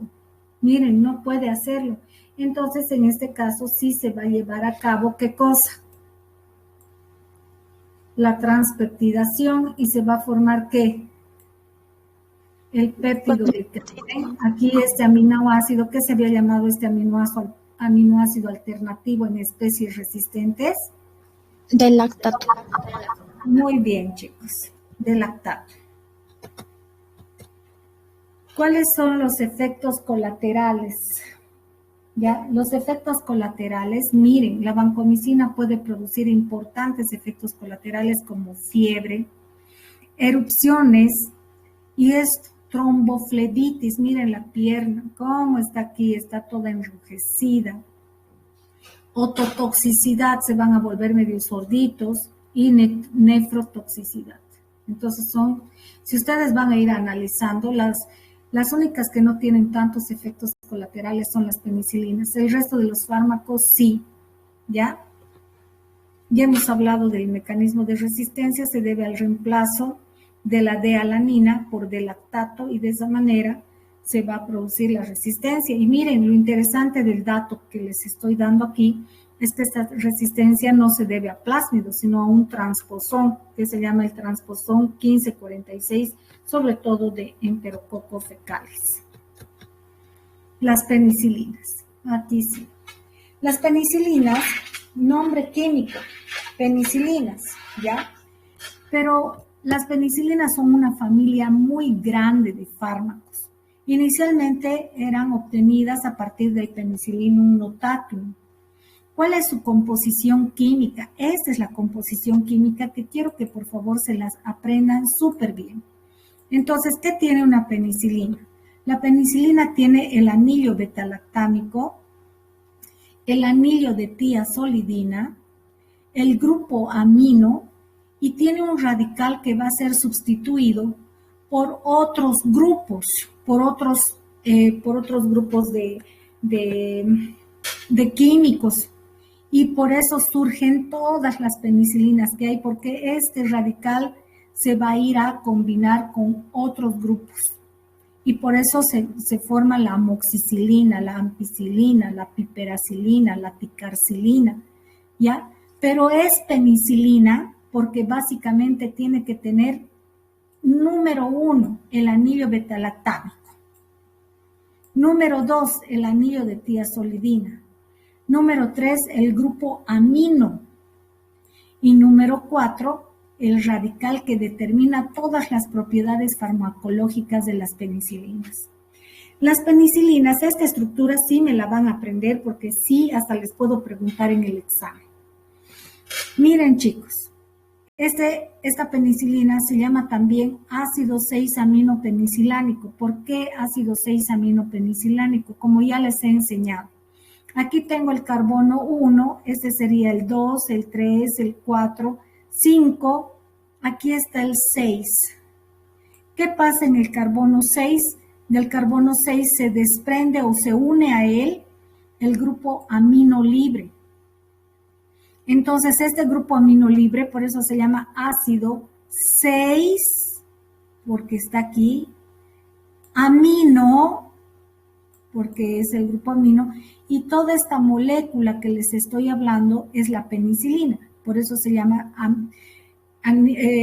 ácido 6 aminopenicilánico. En el examen yo les puedo poner una figura en mudo y ustedes tienen que reconocer. Entonces, este que es el cuadradito sería el anillo betalactámico. Este otro sería el anillo de tiazolidina. Este sería el grupo amino libre y el radical que va a ir a determinar todas las propiedades farmacológicas de las penicilinas. Entonces, ya hemos hablado, nombre químico penicilina. Sí, es una familia, el nombre de toda la familia es la familia de las penicilinas. ¿Cuál era su forma de obtención? Inicialmente por el Penicillium notatum. ¿Cuál es la estructura? La acabamos de mencionar. ¿Cuál es su mecanismo de acción? El mecanismo de acción de las penicilinas se basa principalmente en sus receptores, que son las proteínas fijadoras de penicilinas. ¿Dónde tenemos las proteínas fijadoras de penicilina? Primero, ya les dije, en esta, ¿no es cierto?, la transmembranal. Primero se tienen que unir aquí a la transmembranal y de ahí se liberan y van a ir a atacar a las transglicolasas, a las transpeptidasas y a las carboxipeptidasas, ¿no es cierto? Ahí, que son enzimas biosintetizadoras. Entonces, las carboxipeptidasas, las transpeptidasas y las transglicolasas vienen a ser las enzimas biosintetizadoras que van a entonces afectar y no se va a formar peptidoglicano. Pero también hemos visto que hay esa endopeptidasa conocida como la PDP-1, que es la que va a ir a mandar el mecanismo de señalización intracelular y va a hacer posible que se activen a las enzimas. ¿A qué enzimas? ¿A qué enzimas, chicos? A las enzimas autolíticas y de esa manera llevan a las bacterias a una muerte celular programada. Muy bien, ese es el mecanismo de acción. ¿Cuál es una cosa que no nos tenemos que olvidar, chicos? Para que nosotros utilicemos las penicilinas, nunca nos olvidemos, ahí está, ¿ven? Hay receptores enzimáticos situados en la cara externa de la membrana citoplasmática bacteriana y que además esas van a permitir la activación de ¿qué? De las enzimas Autolíticas. Ajá. Y eso va a llevar a una lisis. El efecto entonces es bacteriolítico. Ahí está. Y en este caso tendría que ser la proteína transmembranal que manda a que se activen estas enzimas autolíticas que son tipo caspasas y lo que van a hacer es una apoptosis por proteólisis de la bacteria. Entonces, no nos olvidemos, las bacterias, las penicilinas y todos los betalactámicos tienen dos mecanismos de acción. Esto lo vuelvo a repetir. Este tipo de agente antimicrobiano solo actúa sobre microorganismos que están en crecimiento. ¿Cómo yo me doy cuenta? Cuando aparecen los abscesos. Ahí yo tengo que entender que las bacterias están proliferando, ¿no? Entonces ahí, por eso se dicen fármacos que inhiben síntesis de pared. Solamente se entiende que van a inhibir síntesis de pared cuando la bacteria está en pleno proceso de crecimiento o de división celular. Si no, las penicilinas, si ya la bacteria ha formado su pared celular, las penicilinas no tienen ningún efecto, no ejercen ningún efecto. Ahí está nuevamente, chicos, esta es la bacteria, esta es su pared celular, esta es la transmembranal que manda el mecanismo de señalización intracelular, activa las enzimas autolíticas, esta es la PDP, y de aquí luego van a las transpeptidasas, transglicolasas y no se forma peptidoglicán, entonces tiene dos efectos muy beneficiosos las penicilinas y todos los betalactámicos hacen lo mismo. Entonces, este efecto bacteriolítico de los betalactámicos se deben a esos dos factores, ¿ya? van a ir a ¿qué? Van a ir, ya les he dicho, ahí hay esas enzimas que van a ir a hidrolizar a la bacteria. ¿Por qué? Porque son enzimas autolíticas. Y otro es que van a ir a inhibir la síntesis de péptido glicán y por lo tanto el efecto es bacteriolítico. Tantas veces se repite, es por algo. Ahora, ¿cuál es la clasificación de las penicilinas de acuerdo a su espectro de acción?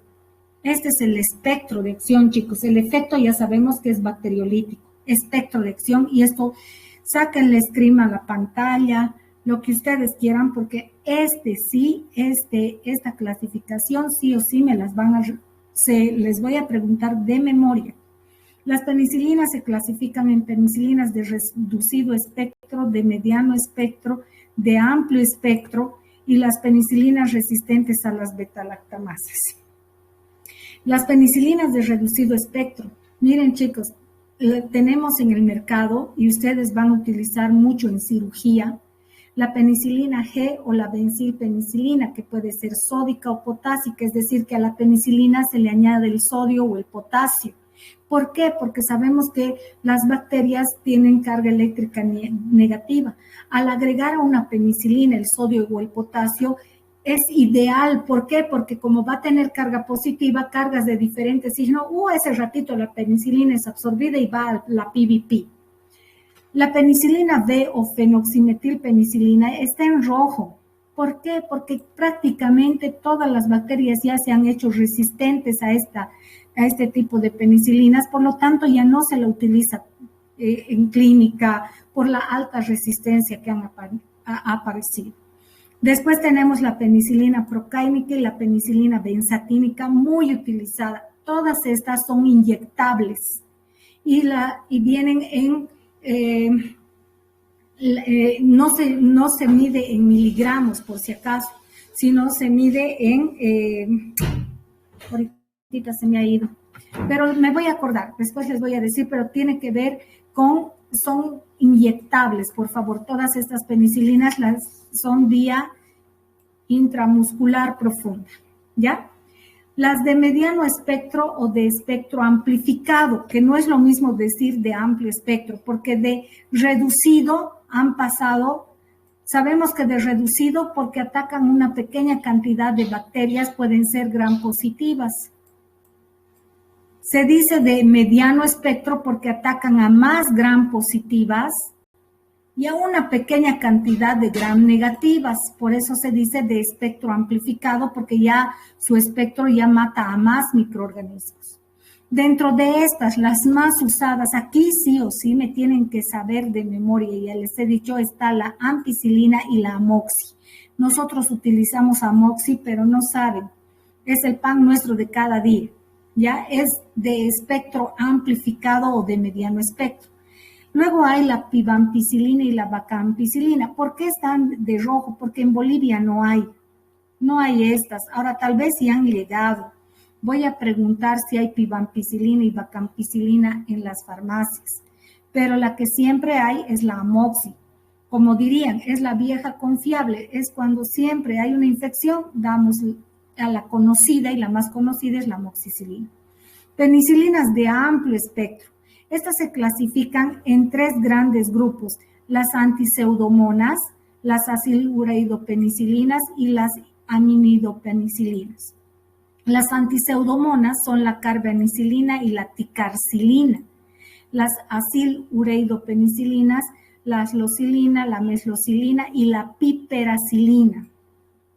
Dentro de las aminidopenicilinas, el mesilinam y el pipmesilinam. ¿Ya?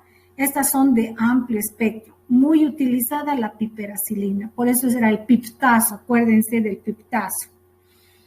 Y dentro de las resistentes a las beta-lactamasas tenemos y aquí acuérdense primero de la oxa. Después miren, sigue siendo oxa. Pero ¿qué le han puesto aquí adelante? Una CL, ¿no es cierto? Entonces, oxacilina, cloxacilina, dicloxacilina, meticilina y la nafcilina. Son 5 penicilinas resistentes a las beta-lactamasas. Luego tenemos a la temocilina, que no hay, Y los inhibidores de beta-lactamasas que ya hemos visto que son beta-lactámicos, pero que tienen otro mecanismo de acción, son los inhibidores suicidas. El ácido clavulánico, el surbactán y el tazobactán. Estas son, entonces, estas sí me las tienen que aprender muy bien, chicos. Y ahí está, ¿cómo se dan cuenta de que son penicilinas? Si se olvidan, fíjense en qué termina. Silina, silina, silina, silina, silina.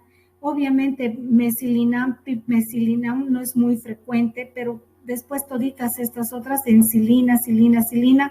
Así que es una forma también de acordarse que son penicilinas, ¿ya?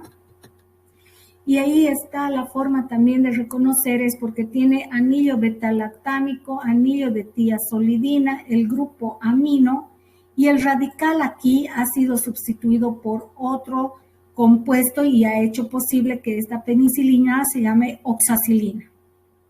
Aquí está el anillo beta-lactámico, el anillo de tiazolidina, el grupo amino y el radical ya también aquí ha sido reemplazado por un grupo. Este es si es la benzilpenicilina, aquí es esto un benceno, ¿no es cierto? Lo mismo aquí, entonces, ¿cómo tengo que reconocer a las penicilinas? Básicamente por el anillo beta-lactámico, el de tiazolidina, el grupo amino, y este ya es otro grupo que forma la ampicilina, la nafcilina, la dicloxacilina, piperacilina, carbenicilina, vacampicilina, ticarcilina, y ahí están todas las penicilinas. ¿Por qué han cambiado esto? Porque el radical ha sido sustituido. Yo no sé qué hora ya es, por favor. Ahorita veamos. 8:15. Perdón, chicos, me he emocionado. Finalmente, les dejo, digamos, ya hemos visto entonces cuáles son las penicilinas de acuerdo a su espectro de acción, cuáles son sus mecanismos de resistencia. Les daré estas dos cositas más, por favor, y terminamos. Los mecanismos de resistencia en realidad a todos los beta-lactámicos. ¿Cómo se vuelven resistentes las bacterias a las penicilinas, cefalosporinas Primero, ¿por qué? Porque van a producir beta-lactamasas. Las beta-lactamasas están codificadas en genes que están en los plásmidos. En las gram positivas, las beta-lactamasas son extracelulares, se van sintetizando hacia el exterior. En cambio, las gram negativas, ya les he dicho que son constitutivas, porque una vez que ya las sintetizan, las guardan en el espacio periplasmático y se quedan ahí esperando hasta que llegue el fármaco. Después, el cierre de porinas es la dificultad de captación. ¿Por qué? Solo se da eso en gram negativas. ¿Por qué? Porque se cierra la porina que está en la membrana externa y por lo tanto el fármaco no puede ingresar. Y la alteración del sitio blanco, que básicamente se radica en la modificación de la PBP, de la PBP1 o la endopeptidasa que está en la membrana citoplasmática. Y eso se da sobre todo por mutaciones cromosómicas, porque esa proteína es constitutiva también. Entonces, eso es importante que ustedes sepan, chicos, ¿ya? Entonces, imagínense, aquí dice, no, bueno, voy a hablar de las beta-lactamasas BLE y todo mañana, pero miren, este es un resumen de cómo pasa. Ahí está, digamos, el fármaco, en este caso es una carbapenema, es un beta-lactámico, ingresa y está la porina y debería ir a unirse, ¿no es cierto?, a la PBP. ¿Y qué es lo que ha pasado? Ha venido una beta-lactamasa y la ha destruido. Entonces, beta-lactamasas. Después, ¿qué pasa? Quiere entrar el fármaco, cierre de porinas. Cierre de porinas. Listo, es otra forma de resistencia. Y por último, hemos dicho, hemos hablado de las beta-lactamasas, el cierre de porinas, la alteración de las PBP, las alteraciones de las PBP. Las PBPs no pueden, aquí fíjense, ya no pueden unirse. Es más, algunas, como están viendo acá, algunas bacterias ya inclusive ya tienen la hiperexpresión de bombas de flujo. Es que ya cada vez más se están modernizando, podríamos decir así, a las bacterias. Ahí está. Entonces aquí está entrando, ¿no es cierto? Si no pueden quedarse en el Meet, por favor sálganse, chicos. Esto queda grabado, ¿sí? Así que si quieren pueden salirse, yo no los obligo, ya, por favorcito, así que no me apuren. Aquí está la carbapenema, entra por la porina y esta entonces es destruida por las betalactamasas que son constitutivas y están aquí en el espacio periplasmático. Era eso, ¿no? Quiero que sepan eso y que aprendan bien que las betalactamasas son siempre constitutivas en las gram negativas.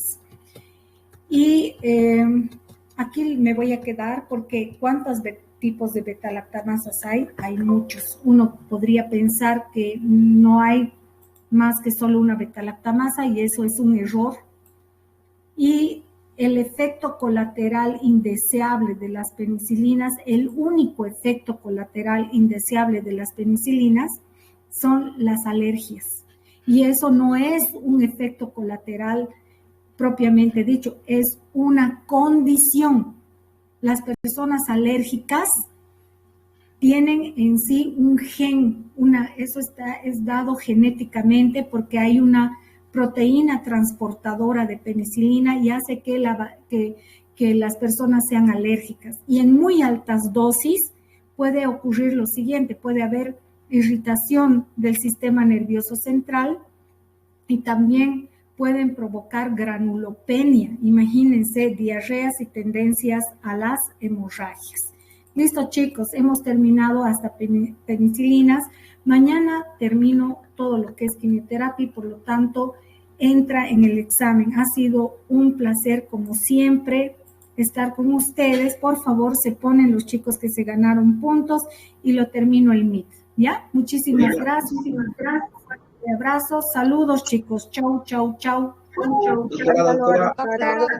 Chau.